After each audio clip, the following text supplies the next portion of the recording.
ते बघा साप कुठे आला आहे, बंद ठिकाणी अटॅक करायला बघू शकतो मी. अलगद त्याला अडचणीची पण जागा आहे, तो काहीतरी खाल्लाय असेल.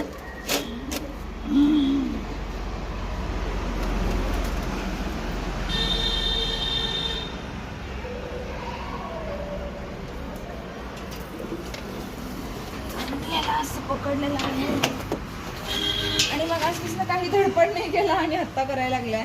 आणि लायन्स क्लब ह्याच्यासमोर डेपो ग्राउंडच्या समोरच आहे, इथं वॉकिंगला वगैरे लोक येतात. ह्याच्या समोरच साप, इथे भरपूर विषारी सापसुद्धा येत असतात. हा बघा कसा कसा कुठे कुठे चाललाय. आणि तर ह्याच्या अगोदर इकडेच सेम ठिकाणी धामणच रेस्क्यू केलेला आहे आणि हा सुद्धा धामणच आहे. आणि आम्ही ज्या राहता ठिकाणी असतो तिथे सुद्धा साप कशी म्हणजे येत असतात. आणि तुम्ही ती जागा सुद्धा बघितलं असेल, केवढी अडचणीची जागा होती आणि थांबून राहायला.